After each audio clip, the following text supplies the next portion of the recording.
Hi friends, നമസ്കാരം. എല്ലാവർക്കും സുഖമെന്ന് കരുതുന്നു.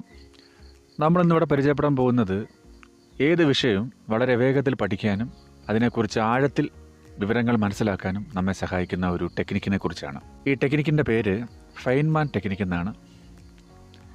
ഇത് വികസിപ്പിച്ചെടുത്തത് ഒരു അമേരിക്കൻ ഭൗതിക ശാസ്ത്രജ്ഞനും ഒരു നല്ല വിഷയ അവതാരകനുമായിരുന്ന സർ റിച്ചാർഡ് ഫൈൻമാൻ എന്ന ശാസ്ത്രജ്ഞനാണ്.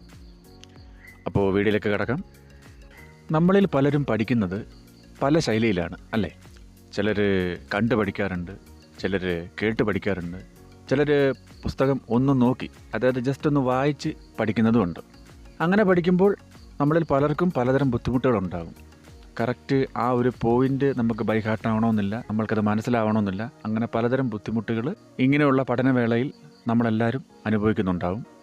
അങ്ങനെയുള്ള സന്ദർഭങ്ങളിൽ നമുക്ക് വളരെയധികം ഗുണം ചെയ്യുന്ന ഒരു പഠന രീതിയാണ് ഫൈൻമാൻ ടെക്നിക്ക്.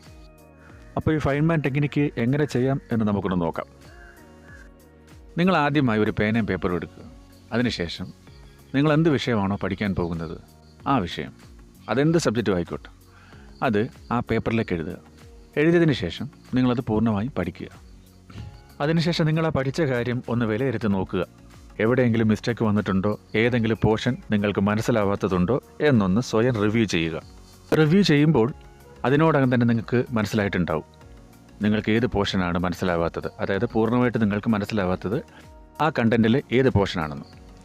ആ മനസ്സിലാകാത്ത ഭാഗം ഒന്നുകൂടി മനസ്സിരുത്തി വീണ്ടും പഠിക്കുക.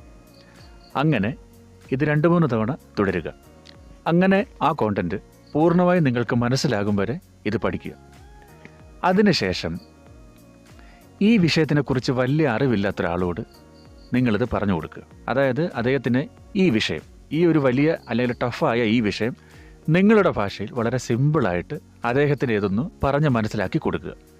ഇവിടെ പ്രത്യേകം ശ്രദ്ധിക്കേണ്ട ഒരു കാര്യം എന്താണെന്ന് വെച്ചാൽ, നിങ്ങളെ പറഞ്ഞ് മനസ്സിലാക്കി കൊടുക്കുന്ന ആ കോണ്ടൻറ്റ് ആ കേൾക്കുന്ന ആൾക്ക് വളരെ പെട്ടെന്ന് മനസ്സിലാവണം, വളരെ ബ്രീഫായിരിക്കണം. അഥവാ അങ്ങനെ ഒരാൾ നിങ്ങളുടെ സമീപത്ത് ഇല്ല എങ്കിൽ നിങ്ങളൊരു കാര്യം ചെയ്യണം. നിങ്ങളുടെ അടുത്ത് അങ്ങനെ ഒരാൾ ഉള്ളതായി സങ്കല്പിച്ച് ആ വ്യക്തിയെ നിങ്ങളിത് പഠിപ്പിക്കുക, അല്ലെങ്കിൽ പഠിപ്പിക്കുന്നതായി അഭിനയിക്കുക.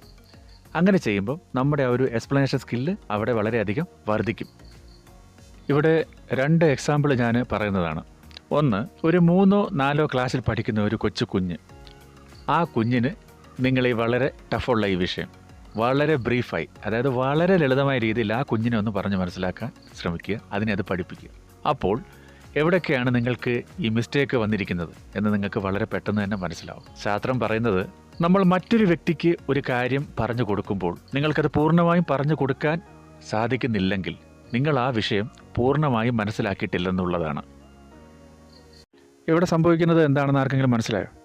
നമ്മളൊരു വിഷയം കാണാപ്പാഠം പഠിക്കുമ്പോൾ നമുക്ക് എവിടെയൊക്കെയാണ് മിസ്റ്റേക്ക് സംഭവിക്കുന്നത്, അതായത് ഏത് പോർഷനാണ്, ഏത് കോണ്ടൻ്റാണ് നമുക്ക് മനസ്സിലാകാത്തത് എന്ന് നമുക്കൊരിക്കലും തിരിച്ചറിയാൻ പറ്റില്ല.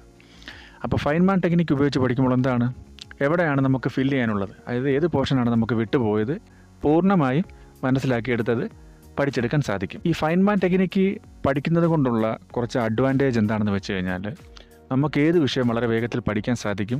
എന്ത് വിഷയങ്ങളും, എന്ത് കാര്യമായിക്കോട്ടെ, നമുക്കൊരു പബ്ലിക് സ്പീച്ചിൽ, ഒരു പൊതുവേദിയിൽ നമുക്ക് വളരെ ഈസി ആയിട്ടത് ആ വിഷയം അവതരിപ്പിക്കാൻ സാധിക്കും. ഇതിലൂടെ നമുക്കൊരു നല്ല പ്രസൻറ്റർ, ഒരു നല്ല അവതാരകനാകാനും സാധിക്കും. മാത്രമല്ല ഫൈൻമാൻ സാർ, അദ്ദേഹം ഏത് വിഷയങ്ങളെയും വളരെ രസകരമായ രീതിയിൽ പൊതുജനങ്ങൾക്ക് മുമ്പിൽ അവതരിപ്പിക്കുമായിരുന്നു.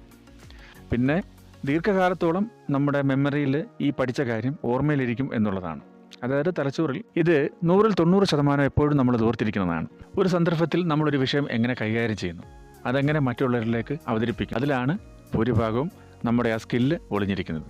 അപ്പോൾ ഓക്കെ, മറ്റൊരു വീഡിയോയുമായി നമ്മൾ വീണ്ടും കാണുന്നതായിരിക്കും. ബായ്.